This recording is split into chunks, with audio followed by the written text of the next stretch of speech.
জয় শ্রীকৃষ্ণ। রাধে রাধে। নমস্কার দর্শক বন্ধুরা, অমৃত জ্ঞান ইউটিউব চ্যানেলে আপনাদের সকলকে জানাই সুস্বাগতম।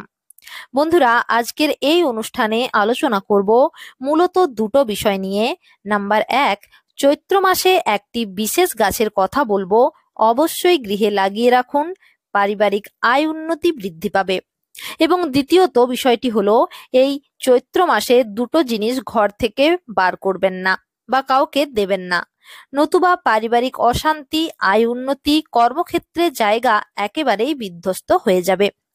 যাই হোক, অনুষ্ঠানটি শুরুতে অনুরোধ করব, ভিডিওটি ভালো লাগলে লাইক, কমেন্ট, শেয়ার করতে ভুলবেন না এবং চ্যানেলটি পারলে অবশ্যই সাবস্ক্রাইব করে পাশে থাকা বেল আইকনটি অন করে রাখবেন। আচ্ছা, দেখুন, চৈত্র মাস চলাকালীন রবিবার দিন একটি বিশেষ গাছ রয়েছে, অবশ্যই বাড়িতে লাগান। বাড়ির মধ্যে ইতিবাচক শক্তি বৃদ্ধি পাবে এবং আর্থিক দিক থেকে আপনারা লাভবান হবেন, কারণ এই গাছটি মা লক্ষ্মীর অতি প্রিয় গাছ এবং যে বাড়িতে এই গাছটি থাকে সেই গৃহে সুখ, শান্তি, সমৃদ্ধির কমতি হয় না। বিশেষ করে যাদের পরিবারে বৈষম্যতা আছে, স্বামী স্ত্রীর মধ্যে অশান্তি রয়েছে বা ঠিকঠাকভাবে ইনকাম হচ্ছে না, বাস্তুর মধ্যে কোনো না কোনো সমস্যা রয়েছে, তারা কিন্তু এই বিশেষ গাছটি চৈত্র মাসে লাগালে জেনে রাখুন সমস্ত নেগেটিভিটি দূর হবে এবং যে সমস্যাগুলো বললাম সেখান থেকে পরিত্রাণ পাবেন।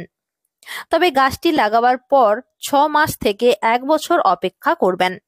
এই টাইম ফ্রেমের মধ্যে জীবনে একটি পরিবর্তন আসবে এবং যে গাছটির কথা বলবো সেটি কিন্তু বেলা 12টার পূর্বে গৃহের মধ্যে লাগাবেন রবিবার দিন। যাই হোক, গাছটি কিভাবে লাগাবেন, কি নিয়ম রয়েছে বা এই গাছটি লাগালে কি কি বেনিফিট পাবেন, এর প্রত্যেকটা বিষয়ে আমি খুব সহজ করে আপনাদেরকে ভিডিওটির মাধ্যমে জানিয়ে দিচ্ছি। তবে একটি অনুরোধ করব, ভিডিওটি সম্পূর্ণ দেখুন। আচ্ছা, যে গাছটির কথা বলবো সেটি হয়তো আপনাদের ঘরে ইতিমধ্যেই রয়েছে এবং এটি খুব পরিচিত একটি গাছ। দেখুন, গাছটি হলো মানি প্ল্যান্ট গাছ। গাছটির নামের সাথে কিন্তু একটা অর্থনৈতিক বিষয় জড়িত, মানি রিলেটেড গাছ। যাই হোক, এই গাছটি আপনারা যে কোনো নার্সারিতে খুব ইজিলি পেয়ে যাবেন এবং এই মানি প্ল্যান্ট গাছ বাড়ির মধ্যে রাখলে বাড়ির ভেতরে এমন একটা পজিটিভ এনার্জি ক্রিয়েট হয়, যার কারণে সুখ, শান্তি, সমৃদ্ধি এবং অর্থনৈতিক পরিকাঠামো অত্যন্ত স্ট্রং হয়। এখন অনেকেই ঘর সাজানোর উদ্দেশ্যে এই মানি প্ল্যান্ট গাছ কিন্তু বাড়িতে এনে রাখেন, কিন্তু তারা সঠিক বা প্রপার জায়গায় এই গাছটি রাখেন না বলে এর যে বেনিফিট গুলো সেগুলো কিন্তু লাভ করতে পারেন না, বরং হিতে বিপরীত হয়। অর্থাৎ মানি প্ল্যান্ট গাছ একটা এমন গাছ যে গাছটি ভুল জায়গায় রাখলে নেতিবাচক প্রভাব বৃদ্ধি পায়, অর্থের হানি হয় এবং পরিবারে একটা অশান্তির মহল তৈরি হয়ে যায়। যাই হোক, প্রশ্ন হলো যে এই গাছটি বাড়ির বাস্তুর মধ্যে কোন দিকে রাখবেন।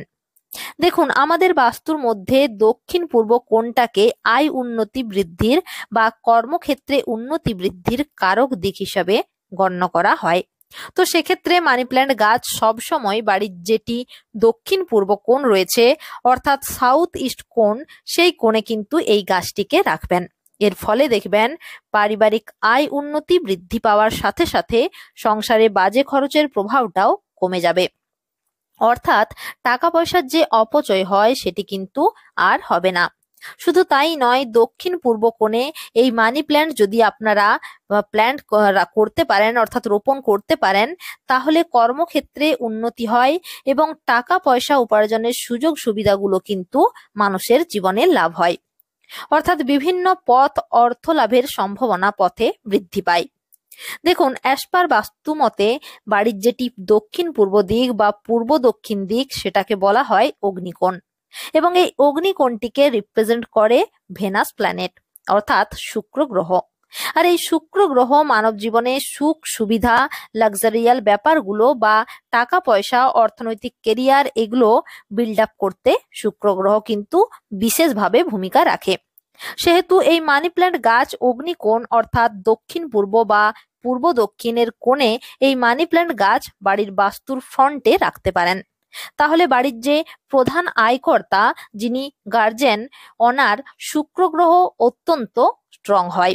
জন্মকুণ্ডলিতে, যার ফলে কিন্তু জীবনে বেঁচে থাকার জন্য যেসব সুযোগ সুবিধাগুলো পাওয়া উচিত সেগুলো কিন্তু আস্তে আস্তে প্রাপ্তি ঘটে এবং আর্থিক দিকটা অত্যন্ত উন্নত মানের হয়।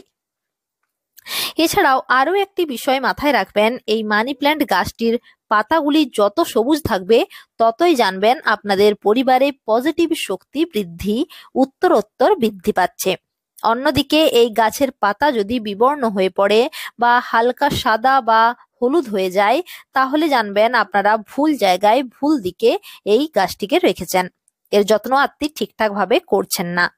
এই বিষয়গুলো অবশ্যই কিন্তু বিবেচনা করবেন। দেখুন, আমরা প্রত্যেকেই জানি বাড়িতে যদি মানি প্ল্যান্ট গাছ থাকে তাহলে অর্থের আগমন ঘটে এবং হঠাৎ করে অর্থহানির হাত থেকেও মুক্তি মেলে।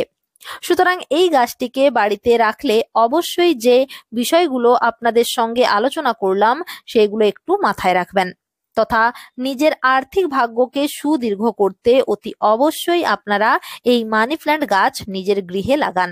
দেখবেন বাস্তু দোষ থেকে মুক্তি পাবেন। এবং আমরা প্রত্যেকেই জানি বাস্তু দোষ যদি বাড়িতে না থাকে তাহলে কিন্তু সেই বাড়িতে আয় উন্নতি অত্যন্ত পরিমাণে বৃদ্ধি পায় এবং পরিবারে সুখ শান্তি সমৃদ্ধি বিরাজ করে। যাই হোক, এরপর আলোচনা করব আজকের অনুষ্ঠানের দ্বিতীয় কনসেপ্ট নিয়ে। এই যে চৈত্র মাসে যে দুটো জিনিসে দান করলে পরিবারে নেমে আসে চরম অর্থ সংকট তথা পারিবারিক বা কর্মক্ষেত্রে বিভিন্ন সমস্যা দেখা দেয়। এক কথায় বললে চৈত্র মাসে এই পার্টিকুলার দুটো জিনিস কখনোই কিন্তু দান করতে নেই। যারা ধরুন জানেন না, এই বিষয়গুলো সম্পর্কে খুব একটা অবগত নন, তারা কিন্তু ভুলবশত দিয়ে থাকেন, যার ফলে নিজের ঘরের লক্ষ্মী বাইরে চলে যায়, লক্ষ্মীহীন হয়ে যাবেন যদি এই জিনিসগুলি এই পবিত্র চৈত্র মাসে কাউকে দিয়ে থাকেন।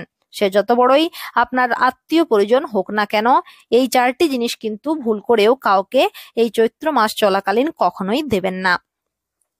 প্রথমেই যে বিষয়টির কথা বলবো তা হলো, এই চৈত্র মাস চলাকালীন আপনারা কিন্তু টাকা পয়সা কাউকে ধার দেবেন না বা ধার নেবেনও না।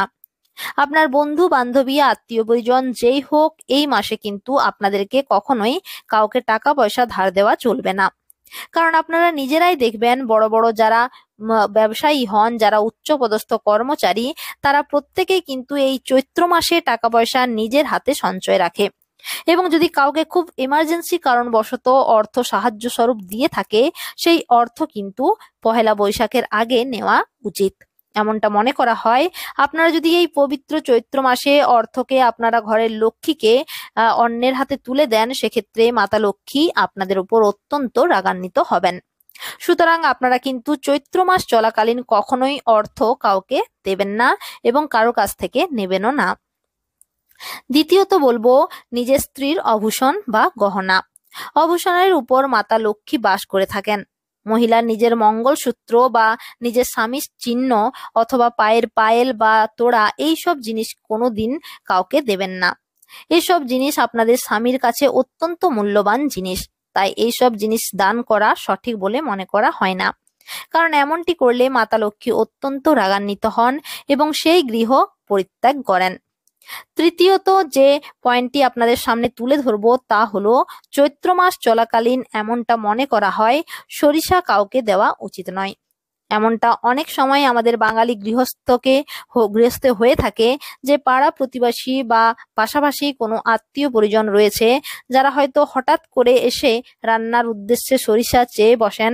সেক্ষেত্রে কিন্তু আপনাদেরকে পরিষ্কার আমি বারণ করব, এই চৈত্র মাস চলাকালীন সরিষা কিন্তু সে দেবেন না, সে যত বড়ই আপনার নিকটতম আত্মীয় হোক না কেন, পরিজন হোক না কেন।